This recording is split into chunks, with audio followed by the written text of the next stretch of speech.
Halo Sobat Sejahtera, selamat datang di video kami kali ini. Pada kesempatan ini kita akan membahas topik yang sangat penting dan relevan, yaitu kebijakan sosial dan program bantuan pemerintah dalam mengurangi kemiskinan di Indonesia. Kemiskinan adalah masalah kompleks yang memengaruhi jutaan masyarakat Indonesia. Pemerintah telah merancang berbagai kebijakan dan program bantuan sosial untuk mengatasi masalah ini secara efektif dan berkelanjutan. Yuk kita pelajari bersama bagaimana kebijakan tersebut dijalankan dan apa dampaknya bagi masyarakat. Sebelum masuk ke kebijakan, mari kita pahami dulu kondisi kemiskinan di Indonesia. Meskipun angka kemiskinan nasional terus menurun, kemiskinan ekstrim masih menjadi tantangan besar. Kemiskinan ekstrim adalah kondisi di mana seseorang hidup dengan pengeluaran di bawah garis kemiskinan ekstrim yang telah ditetapkan oleh pemerintah. Menurut data terbaru, pemerintah menargetkan penghapusan kemiskinan ekstrim pada tahun 2026 dan menaikkan angka kemiskinan umum di bawah 5% pada tahun 2029. Target ambisius ini membutuhkan strategi yang terintegrasi dan sinergi dari berbagai pihak. Kebijakan pemerintah dalam pengatasan kemiskinan.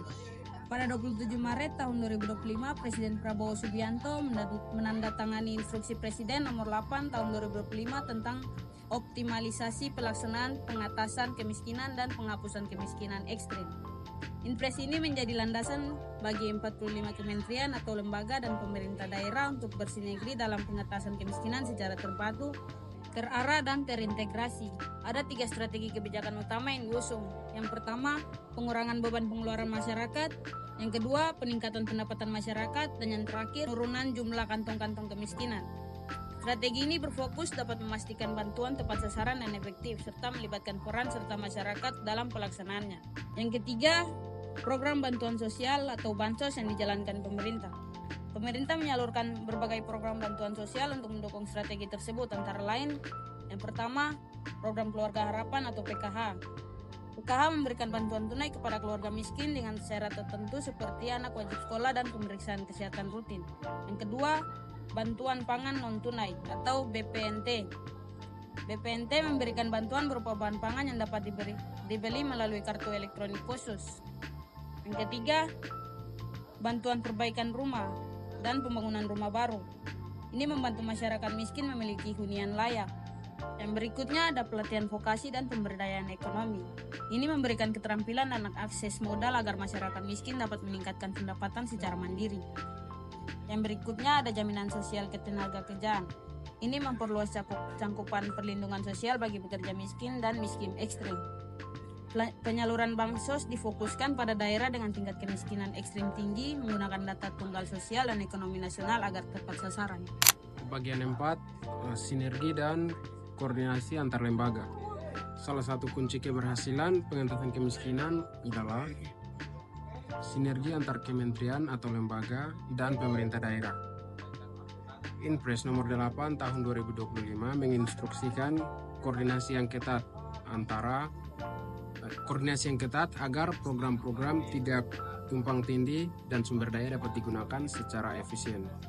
Selain itu, pemerintah juga mengoptimalkan penggunaan data terpadu kesejahteraan sosial atau DTKS untuk memastikan akurasi dan keadilan dalam penyaluran bantuan.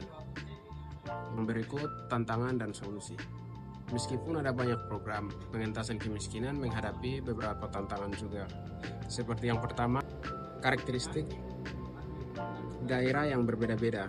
Misalnya, daerah dengan penduduk miskin di hutan memerlukan pendekatan berbeda seperti perhutanan sosial dan bukan hanya pelatihan vokasi. Yang berikut, kapasitas pelaksanaan di daerah. Perlu peningkatan kemampuan pemerintah daerah dalam mengelola program.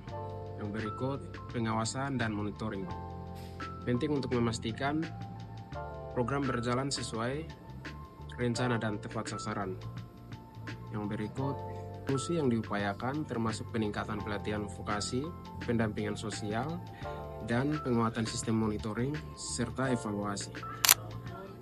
Bagian ke-6, harapan dan dampak jangka panjang. Dengan komitmen kuat dan kerjasama semua pihak, pemerintah optimis pengentasan kemiskinan ekstrem dapat dicapai sebelum target nasional. Program-program ini tidak hanya memberikan bantuan langsung, tapi juga memperdayakan masyarakat agar mandiri dan mampu meningkatkan kualitas hidup secara berkelanjutan. Ini menjadi langkah penting menuju masyarakat Indonesia yang lebih adil, sejahtera, dan budaya saing. Penutup pembahasan kita tentang kebijakan sosial dan program bantuan pemerintah dalam mengurangi kemiskinan. Semoga bermanfaat dan membawa wawasan kita semua.